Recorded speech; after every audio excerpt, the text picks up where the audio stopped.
بسم اللہ الرحمن الرحیم۔ جی ناظرین، آج کا ہمارا موضوع ہے حدیث شریف کا ظنی ثبوت ہونا۔ معزز سامعین و ناظرین، منکرین حدیث کے متعدد شبہات میں سے ایک اہم شبہ یہ ہے، وہ یہ کہتے ہیں کہ حدیث چونکہ اپنے ثبوت میں ظنی ہے، چنانچہ اس لیے مشکوک ہے، یہ قابل استناد نہیں ہے، اور اس کا سارا ذخیرہ جو ہے وہ ہمارے لیے حجت نہیں ہے۔ ان کے اس شبے کے بارے میں مولانا اسماعیل سلفی رحمۃ اللہ علیہ اپنی گزارشات پیش کر رہے ہیں۔ آج کے مطالعے میں ہم ان کو دیکھیں گے تفصیل سے۔ مولانا اسماعیل سلفی علیہ الرحمہ نے حدیث کے متعلق ظنی ہونے کے شعبے کی جو تفصیلات بیان کی ہیں، اس کے لیے ایک بنیادی مقدمہ جو انہوں نے ہمارے سامنے رکھا ہے وہ یہ ہے کہ اس کی اصل وجہ یہ ہے کہ ایک متعارف اصطلاحات کو ایک انتہائی غیر علمی انداز میں، ایک غیر اصطلاحی معنوں میں استعمال کرنا اس کی وجہ ہے۔ ظن کی اصطلاح ایک متعارف اصطلاح تھی جو ائمہ حدیث نے استعمال کی ہے، لیکن آج کے متشککین نے، آج کے منکرین نے اور مستخفین حدیث نے اس ظن کے معنی کو اپنے معنی دے دیے ہیں۔ ظن کی علمی تحقیق، ظن کی امام سلفی علیہ الرحمہ شرعی، عرفی اور لغوی ہر طرح کی تشریحات بیان کریں گے، لیکن اس سے پہلے انہوں نے یہ بیان کیا ہے کہ ظن کا لفظ جو ہے، اس مغالطے کی، اس غلطی کی اصل وجہ یہ ہے کہ ظن کا لفظ اردو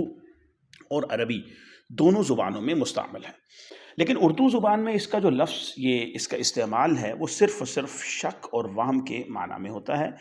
جبکہ اسی سے مشکوک، موہوم اور مظنون جیسے الفاظ جو ہے وہ ہمیں سننے کو ملتے ہیں۔ جبکہ جو عربی زبان کے اندر یہ لفظ ظن جو ہے، یہ شک اور وہم کے معنی میں بلا قرینہ استعمال نہیں ہوتا، یعنی جب تک اس کے ساتھ کوئی سپورٹیو ایویڈنس نہیں لگتا جو اس کو اس معنی کے لیے مختص کر دے، تب تک یہ معنی اسے نہیں دیے جا سکتے۔ تو اس سے یہ پتہ چلتا ہے کہ عربی زبان میں ظن کے ایک سے زیادہ معنی ہیں۔ اس کی تفصیل کو امام سلفی علیہ الرحمہ دیگر جو علماء لغت تھے، عربی زبان کے جو بڑے بڑے اسکالرز تھے، ان کی نظر میں پیش کرتے ہیں۔ امام راغب اصفہانی اپنی کتاب مفردات القرآن میں الظن، لفظ ظن کی تشریح بیان کرتے ہیں، جس کا مفہوم یہ ہے، جو علم آثار اور قرائن سے حاصل ہوتا ہے اسے ظن کہا جاتا ہے، یعنی ایسا علم جس کے پیچھے کچھ آثار، کچھ قرائن، کچھ ایویڈنسز ہوں، اس سے پتہ چلے گا، اسے ہم ظن کہتے ہیں۔ اگر یہ آثار اور قرائن نہایت مضبوط ہوں، بڑے ثقہ ہوں، تو یہ لفظ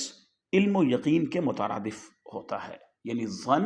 علم اور یقین کا فائدہ دیتا ہے، علم اور یقین کے ہی ایک معنی کے طور پر بولا جاتا ہے۔ لیکن جب یہ قرائن کمزور ہوں تو اس وقت بھی یہ لفظ ظن جو ہے وہ وہم سے کم درجے کا معنی نہیں دیتا۔ اسی طرح سے امام ابن منظور لسان العرب کے مصنف ہیں، اور نہایت اہم لغت کی کتاب ہے لسان العرب بھی، وہ لکھتے ہیں الظن یقین شک و یقین الا انہ لیس بیقین عیان۔ ظن یقین اور شک دونوں معنوں میں استعمال ہوتا ہے، لیکن یہ یاد رکھنا چاہیے کہ یہ جو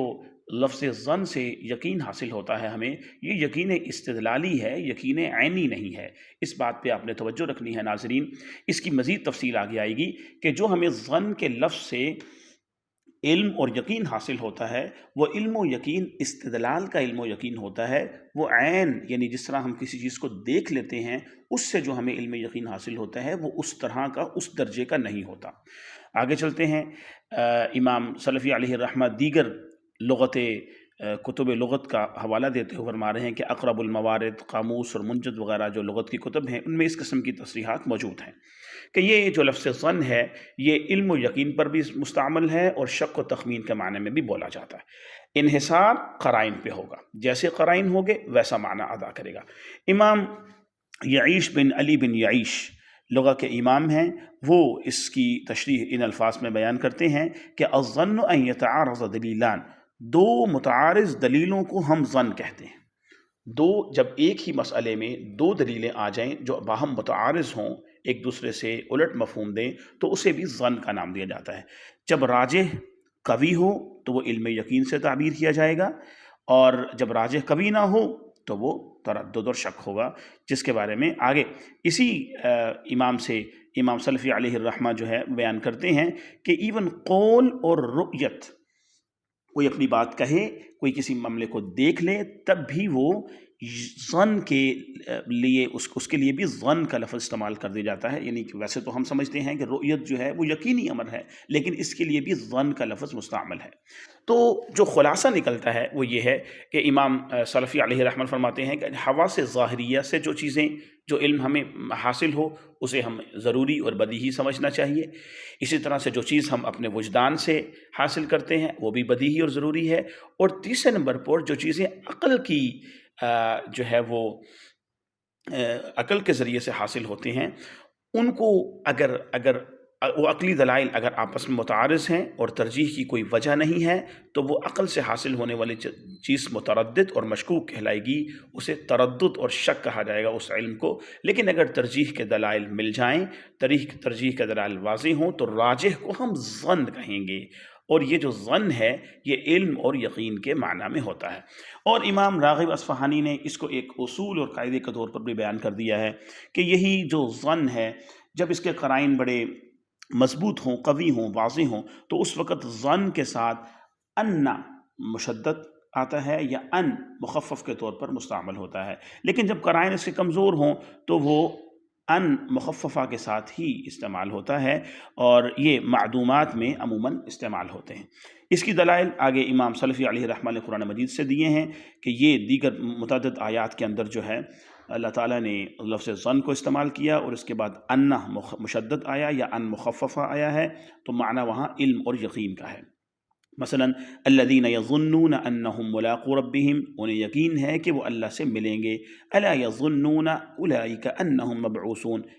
ظن کا لفظ ہے، اس کے بعد ان آیا ہے، کیا انہیں یقین نہیں کہ وہ انہیں ضرور ملیں گے؟ وظن انہ الفراق، ظن کے بعد دوبارہ سے لفظ ان بھی آیا ہے۔ اس کے بعد نیچے جا کے امام سلفی علیہ رحمہ ان مثالوں کی بات بیان فرماتے ہیں کہ یہاں پر ظن علم و یقین کے معنی میں مستعمل ہے۔ اب یہ ظن جو ہے علم و یقین کے معنی میں فی الواقع ہے یا متکلم کے خیال میں ہے، یہ ایک الگ مسئلہ ہے، لیکن یہ ظن جو ہے قرآن مجید میں ہی صرف لفظ علم اور یقین کے معنی میں استعمال نہیں ہوا، دیگر معنی میں یعنی شک اور وہم کے معنی میں بھی مستعمل ہے۔ اس کی امثلہ یہ ہیں کہ وَإِنَّ الظَّنَّ لَا يُغْنِي مِنَ الْحَقِّ شَيْئًا، ظن کی حق کے سامنے کوئی حقیقت نہیں ہوتی۔ تو یہاں پر ظن یعنی شک جو ہے وہ حق کے بالمخافل ہے، یعنی شک کے معنی میں ہے کہ جو ایک انسان کا وہم ہے، وسوسہ ہے یا شک ہے یا خیال اور گمان ہے، اس کی حقیقت کے آگے یا حق کے آگے کوئی حقیقت نہیں ہے۔ اسی طرح ایک اور جگہ پر اللہ تعالیٰ نے فرمایا ہے کہ ان الظن الا ظنا وما نحن بمستيقنين، مستيقنین کے لفظ نے یہ بتا دیا ہے کہ جو پیچھے ظن کا لفظ ہے وہ ایک خیال اور وہم اور شک کے معنی میں مستعمل ہے۔ امام سلفی علیہ الرحمہ نے نہایت خوبصورت ترجمہ یہاں پر کیا ہے، ہمارا خیال ہے، یقین نہیں ہے۔ ان يتبعون الا الظن وما تهوى الانفس، یہ لوگ محض ظن اور ہوائے نفس کے تابع ہیں۔ تو ان آیات میں ظن کا لفظ جو ہے وہ شک اور وہم کے معنی میں مستعمل ہے۔ اب اصل غلطی کی وجہ جو منکرین حدیث کو غلطی لگی، جو شبہ پہ وارد ہوا، اس کی وجہ یہی ہے کہ یہ لفظ ہم اردو پنجابی میں بھی استعمال کرتے ہیں کہ میرا ظن یہ ہے، میرا ظن یہ کہتا ہے، تو اس وقت ظن کا لفظ جو ہے وہ ہم صرف شک اور وہم کے معنی میں، وسوسے کے معنی میں استعمال کر رہے ہوتے ہیں، نہ کہ علم و یقین کے معنی میں۔ لیکن جو عربی زبان کے اندر، جو عربی محاورے کے اندر یہ معنی مستعمل ہوا ہے ظن کا، اس سے یہ منکرین حدیث قطعاً لا علم ہیں، اس کو سمجھنے سے قاصر رہے ہیں۔ اس موقع پر ائمہ حدیث نے جو حدیث کو ظنی قرار دیا ہے، اس ظن سے معنی اس کا معنی یہ ہے کہ حدیث کی جو صحت ہے، یعنی حدیث کے جو تصحیح و تضعیف کے اصول ائمہ حدیث نے مقرر کیے ہیں، عقلی دلائل سے حدیث کو اس سے ثابت کر دیا گیا ہے۔ اب وہ عقلی دلائل سے ثابت کرنا گو علمی ہے، یقینی ہے، لیکن وہ علم و یقین سمعی اور عینی چیز کی طرح نہیں ہے، یعنی اس سے جو علم حاصل ہوگا وہ ہمارا یقینی ہوگا، علمی ہوگا، جو ہمیں ظن سے وہ معنی مل رہا ہے، لیکن اسے ہم سمعی اور جو ہمارا عینی یقین ہوتا ہے اس کے درجے سے ہم نچلے درجے پہ رکھ سکتے ہیں۔ اب آگے ایک فوڈ فار تھاٹ امام سلفی علیہ الرحمہ ہمیں یہ دے رہے ہیں کہ اس کا مطلب یہ نہیں ہے، اس دوسرے درجے پر رکھنے کا مطلب یہ نہیں ہے کہ سمع و رؤیت سے جو چیزیں ہمیں حاصل ہونی تھیں، کسی چیز کو دیکھ کے یا کسی چیز کو سن کے جو ہمیں علم اور یقین حاصل ہوتا ہے وہ اپنی جگہ مسلم ہے، لیکن کیا وہ علم بھی قطعی ہے کہ نہیں؟ یعنی حدیث کو ظنی قرار دے کے یہ کہا جاتا ہے کہ اس سے حاصل ہونے والا علم چونکہ اب یقینی نہیں رہا، تو یہ اس کے اندر قطعیت نہیں رہی، یہ اس کے اندر ظن آ گیا ہے، قطعیت نہیں رہی۔ تو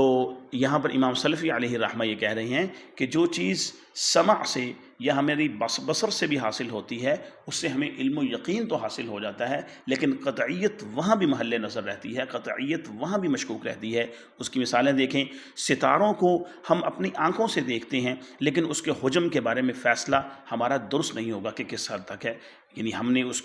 اس کو اس کے بصر سے دیکھا ہے، رؤیت کر لی ہے، اس کے باوجود ہم قطعی نہیں ہے کہ ان کا حجم کیا ہے۔ اسی طرح مرئیات اور اشباہ جو چیزیں ہوتی ہیں ان میں آپس میں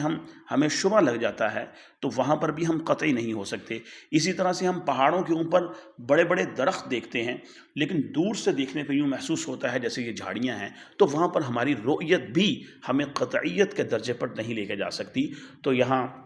یہ ایک الگ سے بیان ہے، انشاءاللہ ہم ایک الگ ویڈیو میں اس کو واضح کریں گے کہ تواتر یعنی خبر واحد کو ظنی کہا جاتا ہے اور ظنی کی بنیاد پر اسے کہا جاتا ہے کہ قطعی نہیں ہے، اور تواتر کو قطعی قرار دیا جاتا ہے کہ اس سے حاصل ہونے والا علم یقینی اور قطعی ہے۔ اس ویڈیو میں یہ ظاہر کریں گے اگلی ویڈیو میں انشاءاللہ کہ تواتر سے جو قطعیت ہے وہاں بھی قطعیت حاصل نہیں ہوتی، جیسے ہم وہاں علم یقین ضرور حاصل ہوگا لیکن جو قطعیت ہے وہ اس کا، جیسا کہ امام سلفی علیہ الرحمہ نے لکھا ہے کہ اس کا وجود پھر ہمیں اس دنیا میں نادر ہی معلوم ہوتا ہے۔ تو منکرین حدیث کے لیے دو راہیں بچتی ہیں کہ یا تو ظنیات کو اخبار اور احکام میں قبول کر لیں جیسا کہ محدثین نے کیا ہے، جیسا کہ عام امت نے کیا ہے، یا پھر کسی ایسی دنیا میں چلے جائیں جہاں انہیں ظنیات سے سابقہ نہ پڑے، جبکہ ہماری زندگی جو ہے وہ ظنیات سے گھری پڑی ہے۔ ہمیں قطعیات کی ریشو ہماری زندگی میں ظنیات کی نسبت بہت کم ہے۔ جی ناظرین، آج کے لیے اتنا ہی، بہت بہت شکریہ۔ السلام علیکم ورحمۃ اللہ وبرکاتہ۔